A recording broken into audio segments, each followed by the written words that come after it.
Hey everybody, and welcome to Old Roommates. Today on the show, Big, starring Tom Hanks and Elizabeth Perkins, will be our topic. So pop a quarter in Zoltar and get ready for your dreams to come true.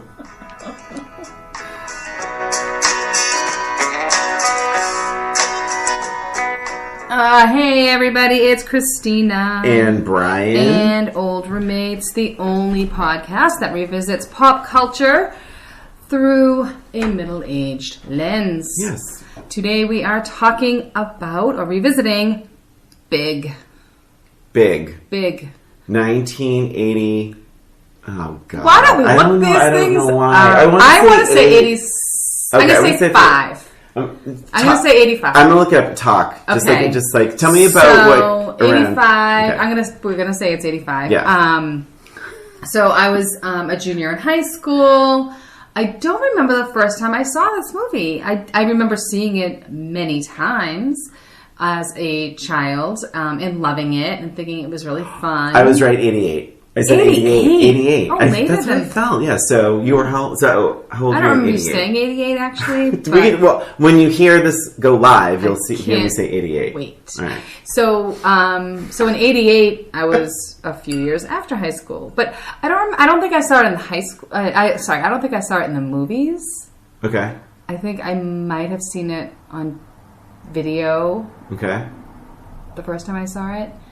But I have no recollection of seeing it for the first time. But I do remember watching it many times and recommending it and loving it and thinking it was fun. Okay. Do you remember anything that resonated with you then? Like to recommend it or to rewatch it so many times? Well, what resonated with me... Well, specific scenes. Yeah. Obviously, like the piano scene was something that always stood out. Mm-hmm. I loved Tom Hanks for some reason. Everybody loves Tom Hanks. He just seems to be national treasure. A national treasure. And what else resonated? Just the storyline itself. I feel like there were a lot of switch bodies with...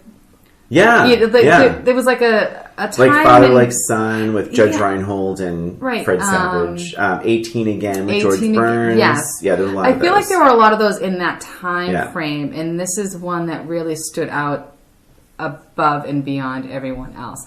Now, I'd be interested to know if this was the first one and the rest were copycats. Probably. So I'm not really sure about that. But in any case, I thought that this one was well done and I enjoyed it. Yeah. Similar. I feel like that this is a movie I don't remember seeing in the theater, but I worked at a video store, as I think I mentioned that before, and I did too. That's right. I mentioned that, Stop and Shop, yeah. And I worked at Circle Video, and I remember that was a movie I probably saw it a lot because it was one of those safe-ish movies that you could just have playing, and like it was popular. But I remember really liking it. I don't think I was all that critical towards it because, well, it doesn't matter, but like, I feel like, yeah, I get it. I like it. There are things that did bother me, but there was more things that weren't in the movie. It being, so 16, I guess, when this movie came out. So it's like, I feel like there were more, I guess I wanted to see more things. So not necessarily criticisms of what I was watching, but things that should have been there that weren't, if that makes sense. Because I remember having some questions. But, and interestingly enough, now I have some of the same questions. Should we just jump right in? Let's jump right in. So we just do shallow dives. We're not going to do a scene by scene.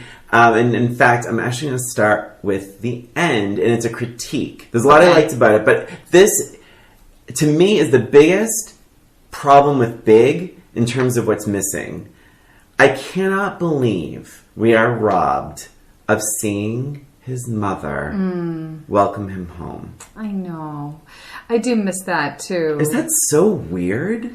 It is weird. I mean, you hear her. You hear her scream, and she's very happy. You hear her, yeah. It's just I don't know why they chose to do it that way.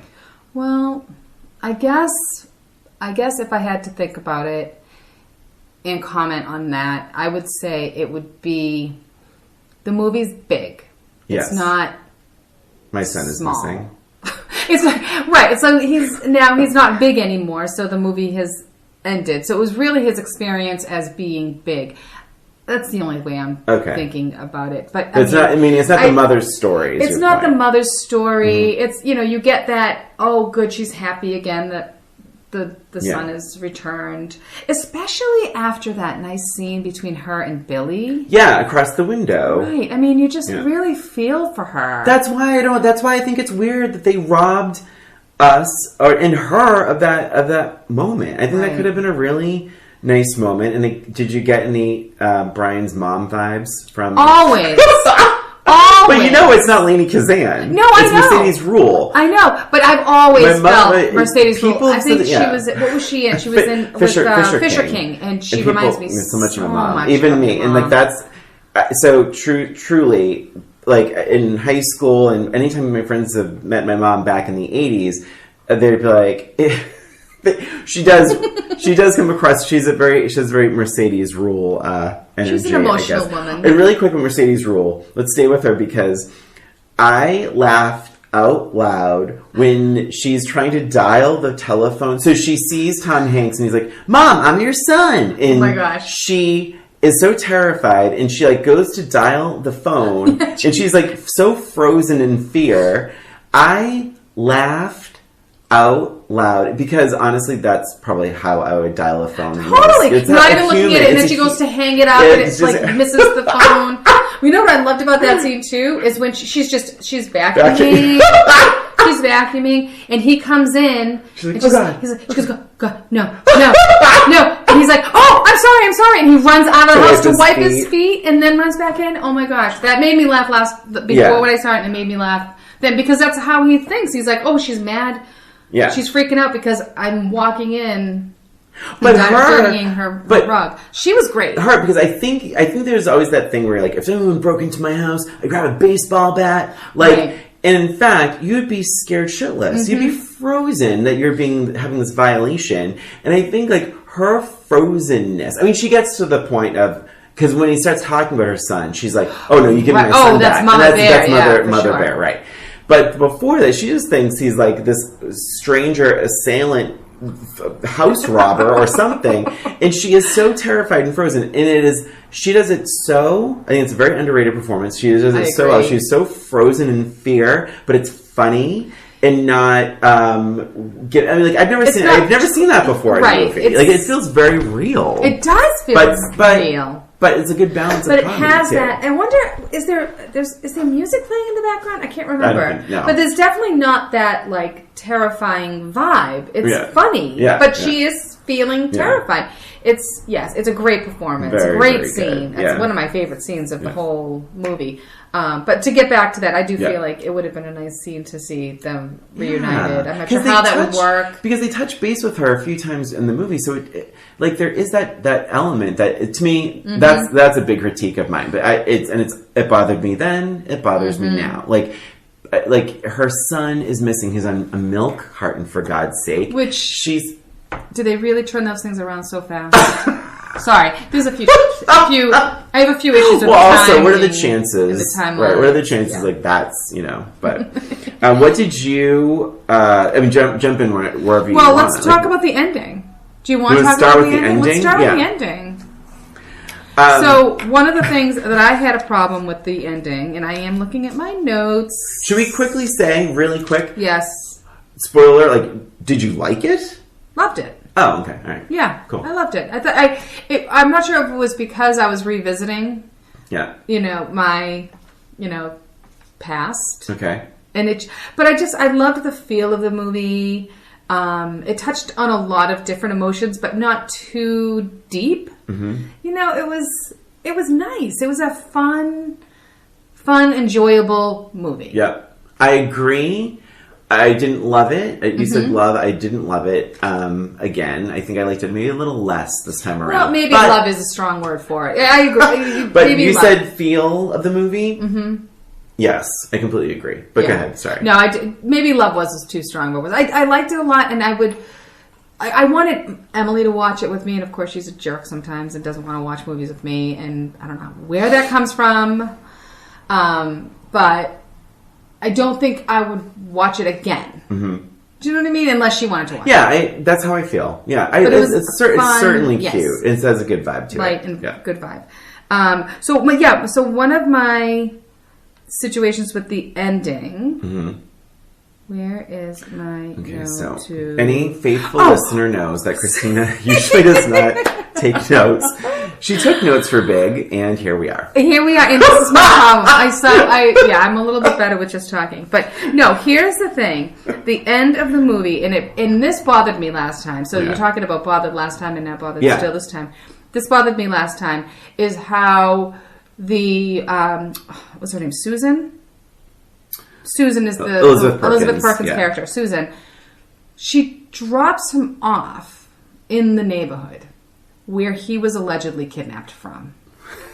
Is anybody thinking maybe the house is still being surveillance? There's a neighborhood watch going on. Right. She would be the number one kidnap suspect. Yeah. I thought that was really ballsy for her to do that. Yeah. And maybe she doesn't know the whole situation. I mean, didn't really have a ton of conversation about it. I thought she was really quick to be like, oh, okay. Well, she does say, she goes, how old are you anyway? And he's like, 14. She was like, are you 15? 14, 15? No, she says, I think she says, are you 15, 16? 15, 16. And he says 14, which he just turned 14. And because they had the birthday party and at the restaurant. Right. And it's just, that explains it. That was a weird. Yeah. She had such a disappointing. She had a very disappointed look on. Like, damn it! I was planning on grabbing him in 10 years. So I just thought that was a kind of a funny thing that she dropped him off in the neighborhood where he was kidnapped from. But also, and the other thing is, he seemed to turn little a lot faster than he turned big. So the timing, I understand it was overnight. Yeah. But he took I'm trying to think, okay, so he made the wish. Yeah. And then they had the small conversation, and then she drove him back to the neighborhood. And as he's getting out of the car and walking back, how long do you think that would be? Oh, is that... He turns those all in the same... She picks him up at the carnival, and they go right to the house? Yeah. Is that what happens? What'd you think? They went out for dinner or something? I'm thinking, was it that? It's all on the same drive. It's all on the same drive. So it was probably a half hour, right? It couldn't have been too far away. Because Billy visits him after school every day. Well, right? We have to get to Billy. Big problem there. So... Yeah. But anyway, so that, it seemed like it was very, very quick from the moment he made the wish to when he started walking and turned little again. Well.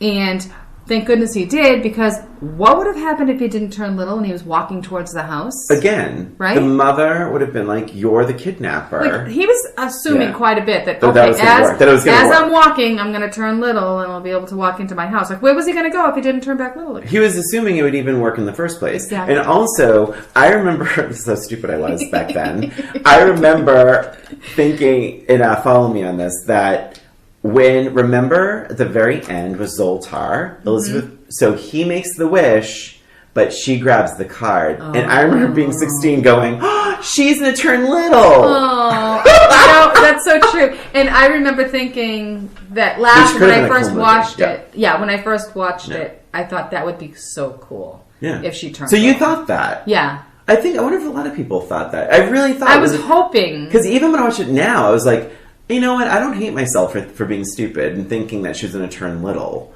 Like, I didn't think it was the wind is blowing. It's like a moment. You're misunderstanding. I didn't think it was going to happen. Oh, I thought she might make her own wish to be little, so that they could be. Oh, yeah, different. Because honestly, I don't know if she made great choices as an adult. She was she could have used a do-over. Yeah. But back to your original thing, I completely agree that like he was really banking on turning little again. Yeah. And he doesn't know the science of this. Like, what if he had to fall asleep first? Like, I would have said, here's what I need to do. Bring back to your apartment. I'm going to take a nap. And when I wake up, I'll be a little kid again. Like you follow... You need to have some sort of a plan. There are some problems with this movie. And maybe I'm starting too negative. But yeah, so that said, I agree with a lot of what you're saying. Mm-hmm. I don't want to be negative, so let me go on something that I really liked. Okay. And it is near the end. Billy's scene in the office when he's angry. He says fuck. Yes. I didn't remember that. Yeah, Did you remember that? Yes. Well, I didn't remember it, but it was so effective. It's PG. Yeah. Isn't it? And he goes, who the fuck do you think you are? And Tom Hanks goes, hey! like a father. Yeah, like a father. That was crazy. And he goes... And then he's like, this is important, Billy. And he goes, I'm your best friend. What's more important than that? And then the last thing is, I love it. And I'm 3 months older than you, asshole. That's my favorite line. That is my favorite line of the whole movie, I think. And I'm 3 months older than you, asshole. Scene, great acting, great dialogue. I really liked Billy. I thought he was a good actor in this. He carried a lot. He did do a lot. Problematic that after a kidnapping... I'm surprised you didn't say this first thing. I think this would have bothered you as a parent. Billy's parents seem way too comfortable with him being gone for all hours of the day after a kidnapping. Yeah. I remember even back then thinking, what parent is going to let this child be so free? And I understand he told his parents that he made the basketball team. Right. So his parents don't know that he's going into the city. However, that first night... What did they call the parents? However, the first night that Josh was allegedly kidnapped, it's the very first night, Billy is... He hasn't told his parents where he is. Yeah. He had to be back by 10. Yeah. That was his curfew. He's like, I have to be back by 10. Yeah. And he's 13 years old. Yeah. And it seems like his parents didn't know where he was. Yeah. So I had a problem with that. If, again, as a parent, if my neighborhood had a kidnapping, I would probably want my child home with me. Right. I don't care where he's supposed to be. Mm-hmm. He should be home, especially before dark. I mean, come on. Mm-hmm. So... we can get to Elizabeth Perkins, as you mentioned. She could make better choices. She could make better choices. Yeah.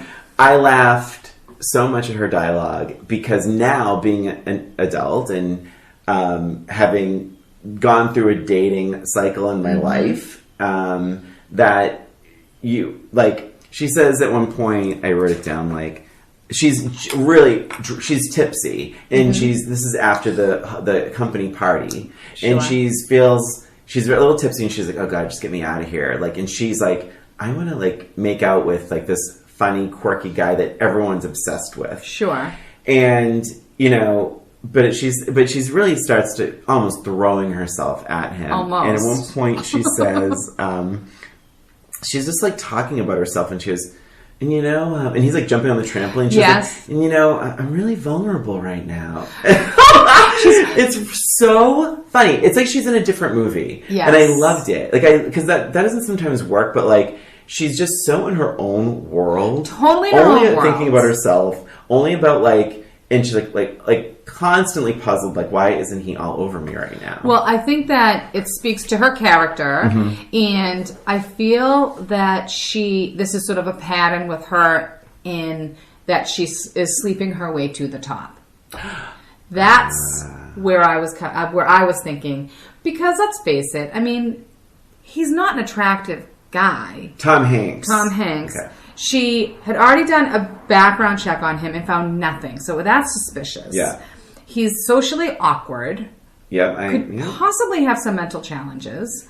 He's, shows up with this weird suit. He's spitting food out. Not an attractive man. No. But he's buddies with the president of the company. So I think that was where she was going. She was leaving her jerk boyfriend to go to him, to sleep with him. Mm-hmm. And I think that these were all just things that she used to spew out at other people that worked. Like, I'm vulnerable. Well, the guy says, we could spend the night. I could spend the night. Like, he didn't even ask her to spend the night. He's like, you mean oh, you mean like a sleepover? Yeah. Well, to your point, it is true because John Hurd's character says, you're just another guy, blah, blah, blah, blah, blah. He's right. like, in Golding, and then she's like, he's a grown-up. And she goes, and I can't believe you brought up Golding. Yeah. I like that there's this other world that we're finding, that we're just learning about, as if it's like a different, it does, Penny Marshall directed this, may she rest in peace, and like, she does, it has this, like, this different, during those business scenes, there is this different tone of, like, that these characters all have these little complicated backgrounds, and there's this little kid just, like, thrown into this very insecure adult world, and he's succeeding because he has no sense of ego, right? And you know, and his solutions are just very basic because he's not worried what people are going to think about them, right? Whereas she has to overthink every step, and she still makes bad decisions. To your point, right? But I agree. I wrote this down. I said this is a controversial opinion. But are Pickens that slim? Because he is odd. Mm-hmm. He is just odd. He is most of the time speechless in those scenes. Barely talks. And yet she's like, okay. But your take is interesting. I didn't connect necessarily like sleeping her way to the top. I just thought she was like, oh, God, what else am I going to do? And, you know, I thought it was more just like, I want to get to know him better because he seems to be succeeding. I didn't think it was like I'm going to latch on to him on this ride, his ride up the ladder. She was clearly frustrated throughout the entire thing. Even the first scene with her, she comes in and says, I need a new assistant. All she's doing is writing her married name and spelling the hyphen. That's a funny hyphen. line. Yeah, sometimes she spells the hyphen. Great. Anything else that... So what else? Should we start at the beginning? Oh, funny. Yeah. James Eckhouse makes a little cameo. You got it. I said it. He brings him to the desk. He's been in 2 of our movies now. Does he even... I don't think he speaks. Does he speak in this? Or does he say, here's your desk? He gives the reports. But remember, Tom Hanks goes, see you later. Or bye. He waves and goes, bye. I forgot. So that's really funny. Totally forgot John Lovitz was in it. Well, let me see. Yes, sure. I forgot too. Yeah. And he has a really funny. He's very funny in this. Scene, and better watch out. She'll eat you alive or something like that. Wrap your legs around you and never let go. Yeah, something like that. He's like, oh, stay away from her.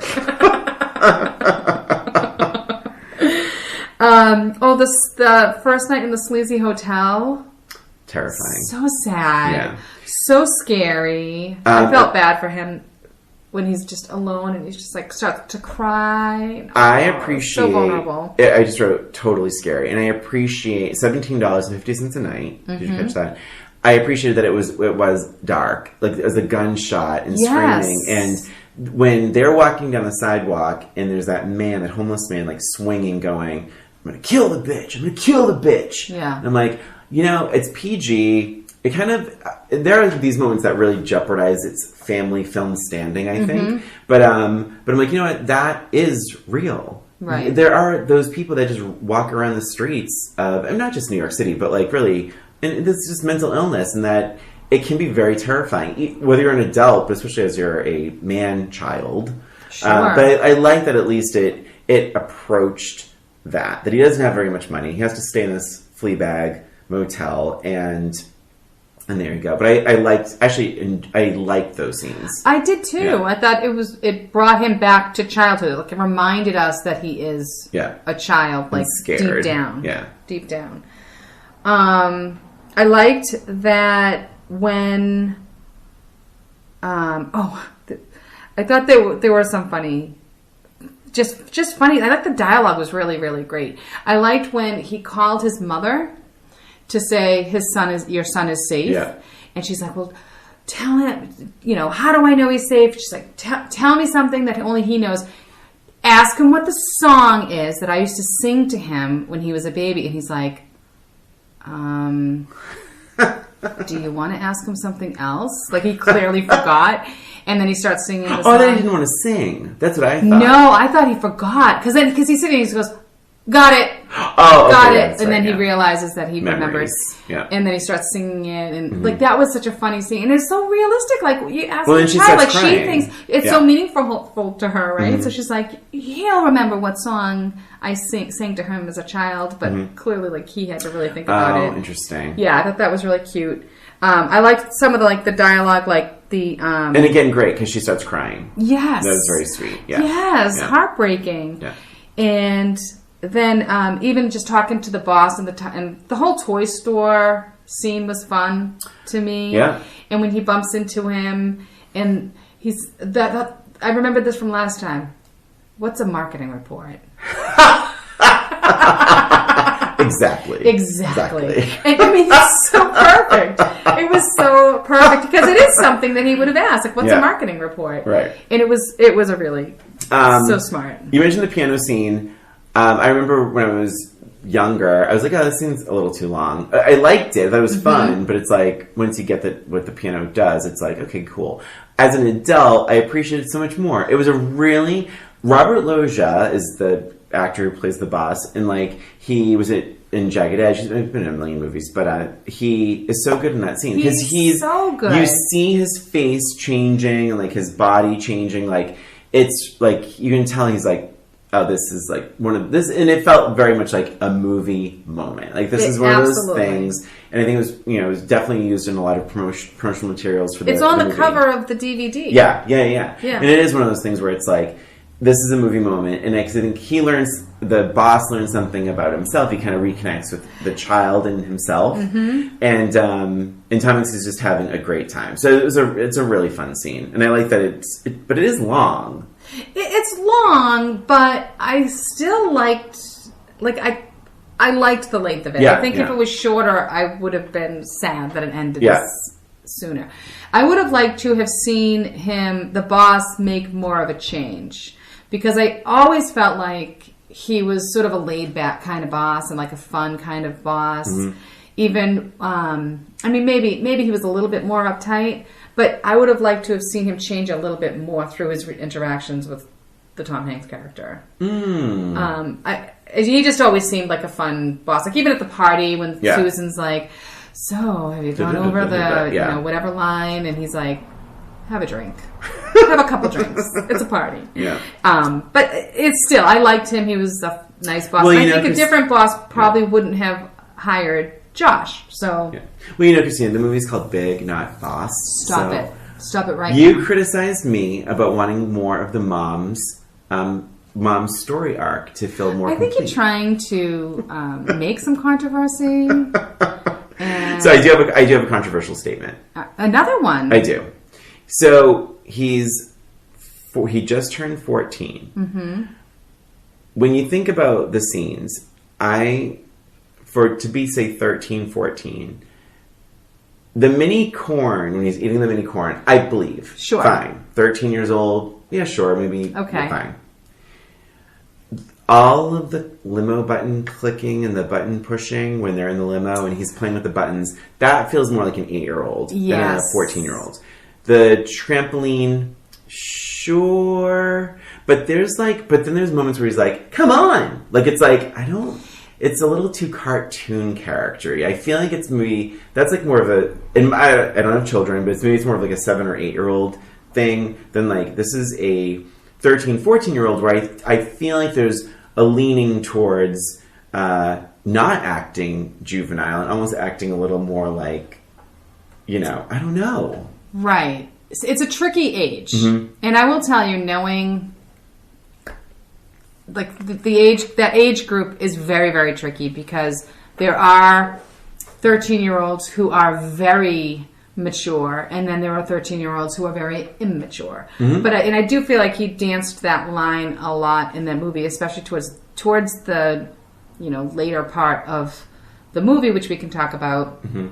I agree with you with the buttons and things. I don't think that would have happened, but the trampoline. So that struck me as a little bit different. I felt like this was his first opportunity to buy whatever he wanted. Mm-hmm. He had all this money, mm-hmm.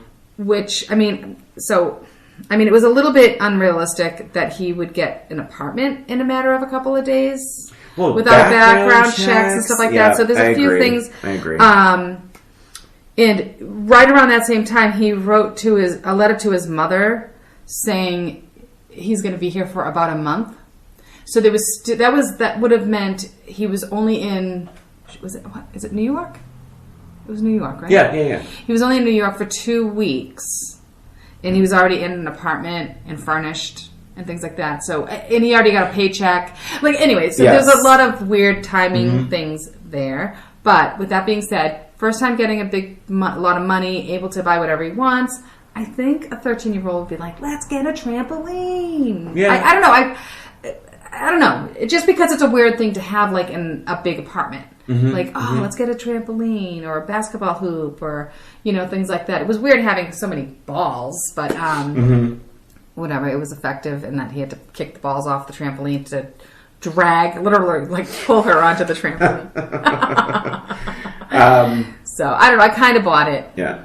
I kind of bought it. I don't know. And speaking of Elizabeth Perkins and dragging on the trampoline, I think she's very good even in that scene. Yes. I think she's like, you see it's kind of like the piano. Mm-hmm. It's like, the boss warms up on the piano, she warms up on the trampoline. Yes. I think there's this cute moment where it sort of focuses on her in the bottom bunk, just realizing like, oh, he doesn't really have an ulterior motive here. Right. And she can actually she has this kind of like weird smile on her face, like, oh, I guess I'm enjoying myself, and I don't have to degrade myself. So when she was laying on the bottom bunk, you felt like she had that feeling, or after? Well, then she was like, "This is goofy," because then when he looks down, and she's like, "Okay," and then she was kind of like, "Oh, this is where." I think she had a good time. I think she did too. Yeah. So, and we might be saying the same thing, but at first, after they're ready to go to bed, she's laying in the bed and she has like a seductive kind of look to her, even though she's in the bottom of bunk.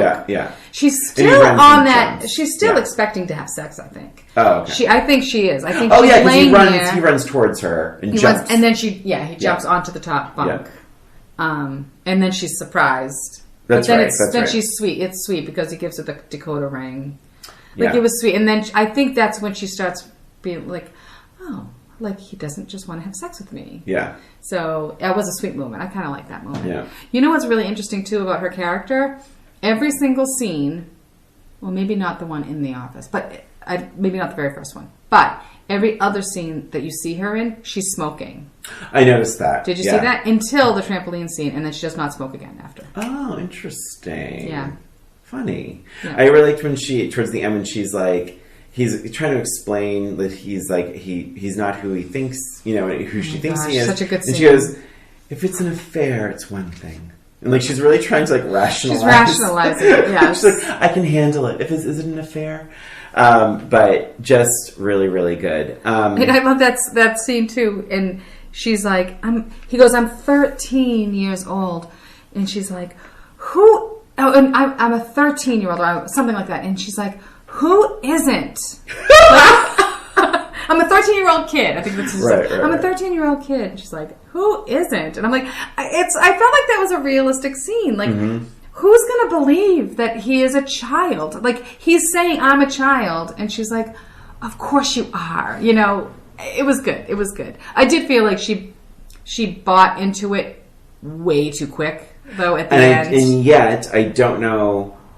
I mean, it's so friggin' awkward. It's a weird transition. Yeah. Where they're in the boardroom or whatever it is, doing that presentation, and someone asked about the price of the video game that they created, right? Yeah. And he, was supposed to be like $19.99. Yeah. So I think it's kind of a leap.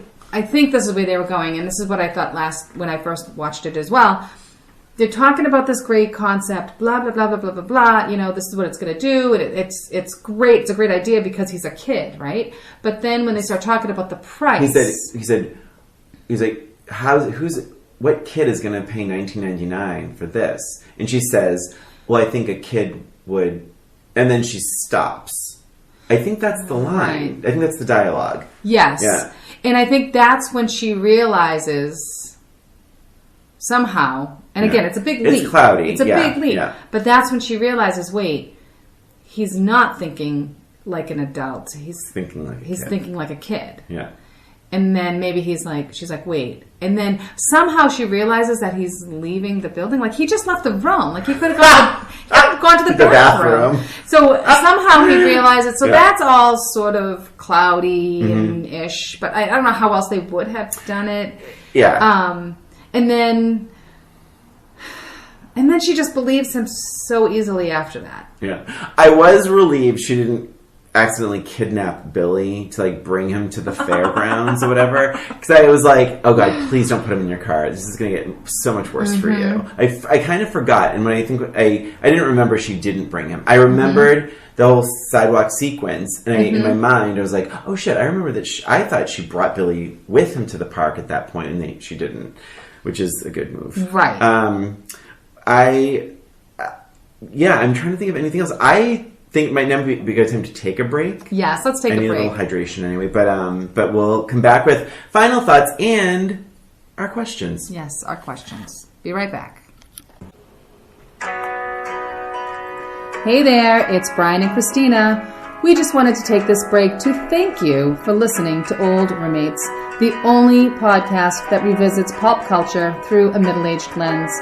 Please subscribe to Old Roommates on iTunes, Spotify, and wherever you listen to podcasts.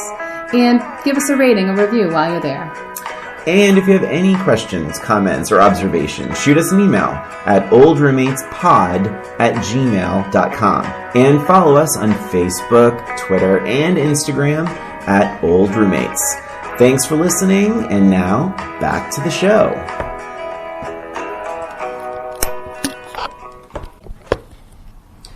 And we're back. We're back. I'm hydrated.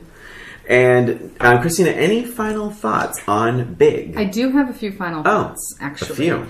So, a couple of comments, I suppose. All right. So, one of the things that sort of bothered me about this movie was after he had sex. There, I said it. Oh my God. I was hoping it wouldn't ever even come up in this conversation. So, first of all, I questioned if he was even, like, old enough to even, like, want or know about sex. I mean, I know he had that little crush on that girl who was really tall for her age, the big blonde girl, right? Yeah. But I don't know. I guess I was just questioning that whole thing. But also, it made me so upset that he changed so drastically after he had sex. And I'm sorry, but I don't think that sex automatically makes you mature. Believe me when I tell you this. Mm-hmm. In my past, it has been true. It does not automatically change you into a mature person. It reminded me a little bit of Alex P. Keaton, right? Yeah. When he had sex and now he's walking around in the robe or whatever. Yeah. Just his whole attitude changed. All of a sudden, he's starting to think like an adult. He's not to start a fight, but I remember you liking the Alex. Oh, I thought that was funny. Yeah, okay. Yeah, I thought that was funny. Is it because he's 13 versus 17 or 13 versus 16? Well, yeah, I think that for me, I felt like the maturity level for Josh Baskin changed so drastically from one day to the next. Like, all of a sudden, he's dressing differently and he's acting differently and he's not as immature. Yeah. He actually takes time at one point in time, a little bit further down the road, he's walking through his neighborhood, kind of looking at the houses, looking at kids playing, like reminiscing. Like, that's not something a 13-year-old does. And he certainly isn't going to do it because he had sex. I didn't connect it to that because what I connected it so if memory serves, because I saw this movie a couple weeks ago, they have sex and he walks into the office and he's like dun dun dun dun dun, yes. dun, like hey there, like he's he is recharged in life, like he has a huge smile on his face. I didn't take. He rips the "Do Not Enter" sign off his door. That's right. Right. He didn't. I didn't take it that he matured as much as like got a like. I don't know. It's got a. So the very next day, I agree. Okay, And he did not mature the very next day, but from that point on. Yeah. He acted differently. He sat at his desk. He was writing papers. Yeah. He got in the fight with Billy. He starts walking around the neighborhood reminiscing about his childhood. So here's the thing. So I did not take that as a direct connection to him having sex. I took it as the movie saying, time is going by. This is becoming his routine. He's realizing that he might not ever be a kid again. Or at least, you know, they have to find his old time machine. I took those scenes you're talking with the kids and everything else as time is passing. Billy's frustration with him that gets stronger as the movie goes on is to the movie saying, we have 95 minutes. By the way, this movie is short. It's right? so short. So much shorter than I remembered it. A lot happens in it. And like, so... I took those devices or those scenes as devices that time is going on. Okay. Yeah, but it's interesting that you took it that way. I mean, yes. It was sort of annoying to me that happened so quickly. And I was actually one of the thoughts that went into my head this time is as he's walking around the neighborhood, like, why is he walking around the neighborhood? Is he considering staying big? Oh, I thought that. Right? He's looking around going, should I just stay big for the rest of my life? So anyway, it was just sort of annoying, sad. The other part that I thought was a little bit annoying was, I thought it was funny that this Zoltar machine, it was like this intricate thing. You had to stick the coin in and then you had to like aim it to the mouth. And the mouth is opening and closing each time. And he got it in the first time, each time, both times. Yeah. Like super easy. Boom, boom. I thought it should be a little more difficult. I thought it would have been a little bit more fun if he like missed it like once or twice. That's interesting. Maybe the second time around, like having some frustration, like, oh, I just bounced, it didn't go in. And then finally letting you go in. And honest and truly, after the second time, I was like, oh, it must always go in. Yeah. I remember it being because it's like, that is cool. That would have been really funny if it was like his last quarter. Yeah. And it's like, he had to borrow a quarter from Susan. That would have been a great twist. And then she would have had to have made that decision. Yeah. Do I give him the quarter? Come on, that would have been good. That would have been good. See, we just rewrote the ending. We should have. Yeah. But and also that's a sign of the times because like who has spare change these days? Right. Yeah. And sorry, do you have anything else? No, I think that's it. Oh. Aside from, well, actually, I did have a little note here, which is kind of funny. Okay. We talked about this already, about how she was so quick to believe that he was 13 or whatever. Yeah. And I wrote down here, she just believes maybe it's a mental illness. Like, what if somebody came up to you and said, I'm 13? Yeah. I was playing with a video game and I turned 13. Are you really going to just believe it? That's the part that was kind of funny for me. Yeah, I don't know how, and yet I don't know how else they could have done it. Yeah, no, totally, truly. Yeah, because my mind is going to dark places of how we could prove it, but like it's just like I don't know, and maybe they didn't want to delve too much into it because she basically committed statutory rape. Right. No, it's right. So maybe if she had to, if that had to weigh on that, I know, right? Yeah. So, the only other thing I have to say, and it's very, very... Oh, no! I'm sorry, there's two. Oh. Do you want the quick little funny thing observation that I made? Yes. It's not even an observation. So the bank teller, when they go to the bank to cash the check, super funny. The bank teller's sigh is just the best sigh I've ever heard. I think it's the best, one of the best sighs I've ever heard in a movie. Second to, I think maybe Michelle Pfeiffer does a great sigh in What Lies Beneath, an old 90s movie. That, sure. But she has a great sigh in that too. But I love a good sigh. The bank teller in Big, a great sigh. You believe that she's actually a bank teller. Oh, absolutely. She's it's like, really? It's like, seriously? It's like, so, great. And then, excuse me, the other thing was, this is kind of a bigger situation. Oh boy. Do you think that the young actor resembled Tom Hanks? Is that nitpicking? I don't know. I guess a little. I mean, it didn't bother me at all. Didn't bother me at all when I was 16. Right. Not at all. Now I'm like, I don't see it, but it's fine. Yeah, the hair is pretty much it. But only in some scenes, I think. I don't know. I don't think that they looked very much alike. Yeah. Question time? Question time. All right. Do you want me to go first? Sure. Why don't you go first? All right, Christina. So it's our match game portion where we try and I'm going to ask Christina a question, then we're going to try and match. I'm going to try and match Christina's answer. Do I need a piece of paper, or if you can just say it because I've already written down my answer. Christina. Yes. You are now. It's going to take some thinking here, oh boy. like some scene setting. You're a 13-year-old girl. Okay. 13. Remember what that was like. Then you made a wish in Zoltar, and boom, you are a early 30-something person who finds herself in a toy marketing company. Okay. You're in the meetings. What kinds of toys would your 13-year-old expertise have the most influence? What would you? How would you, Josh Baskin's? Oh my goodness, that's a very complicated question. So, toys toys that I would invent. A category of toys. Well, there's a million categories. There are. I don't want to give you multiple choice. No, that's fine. I don't want your multiple choice. Imagine being in a toy. Christina, it's a toy store. Like there's different. Yes. Okay. So, yes, there's like building toys, and then there's electronic toys. That's right. I would probably say, well, I mean, I love like Play-Doh and sculpting and things like that. So what would I market? No, what do you think your expertise? Like Josh, his expertise was like robots and this and yeah, right. So my expertise would probably be. I would probably say like the sculpting.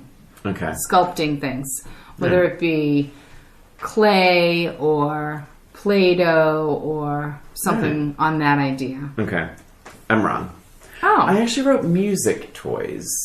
Oh. Because I feel like you're very musical. You are very creative. Thank you. I would have said probably like arts and crafts after that. Sure. But I feel like music. So I feel like you would have been like, it'd be cool. I feel like you like little child karaoke podcast equipment. Exactly. Yes. Yeah, that kind of thing. Yeah, I could see that. I suppose I was putting my preschool teacher hat on more than that makes sense. Yeah, but I mean, honestly, like 13. So now I'm thinking, yeah, you're right. 13 would have been a different situation. Yeah. Well, so maybe more of like a movie making thing. So similar to what you're saying. Oh yeah. With the music and things, but probably more creative in that. It would be, but yeah, that's kind of what I was getting to too. Is like I feel like you're a much more creative. Like I couldn't picture you. Maybe this is true, but I couldn't picture you playing with dolls necessarily, unless you were creating a whole world for them. Because you're very. Yeah, I think more crafty. Of say live action, like movie making things. Okay. So when I originally answered the question, it was more like as a preschooler. So cool. Sorry about that. All right, so I have an FMK for you. All right. I haven't written down your answers yet, but I think I already know. So here are your choices for F, marry, kill. Yeah. Josh's boss. Okay. John Lovett's character. Oh, thank you. You're welcome. And John Hurd, who was Elizabeth Perkins. Yeah, no, I know who he is. Well, sorry. I know you know, but some of our listeners may not know. Sorry. He was also very good in Deceived, Goldie Hawn. That was a great movie. Oh, that was a good movie. She was so good. She's so good in that. So, all right. I think this. So hold on. I'm going to write down my answers for you. Are these characters or actors? The characters. Then this just got, I think, a bit easier. Okay, I have my guess for you. Okay. Ding. Here we go. Marry I'm going to marry the boss. Of course you are. Robert Loggia, his character. I'm going to F John Hurd. and I'm going to kill John Lovitz. I got it right! Yay! I just feel like I feel like, he's an older man, but like, he seems like he's fun and he's thoughtful. He seems super fun. Yeah. I would love to hang out with him. Yeah, why not? And it was. John Hurd, you'd probably have to use protection because for sure. It seems like he's all over. Is that how you would have answered? Is that how you would have answered too? That's how I would have answered too. Yes. Yeah. Which isn't always the same. And thanks for that really lovely roster of talent. Would you have rather had Josh Baskin as an adult? That's complicated because he's 13. Yeah, that's true. Mean, and I would know that. Feel. Don't do this to me again. All right, that's it. So I guess that's it for this episode of Old Roommates. Thanks for listening. Please subscribe to Old Roommates on iTunes, Spotify, Stitcher, and wherever you listen to podcasts. And give us a rating or review while you're there. And if you have an idea for the show, a suggestion, comment, email us at oldroommatespod@gmail.com. And don't forget to follow us on Facebook, Twitter, and Instagram at Old Roommates. This is Christina. And this is Brian. Thanks again for listening. Till next time.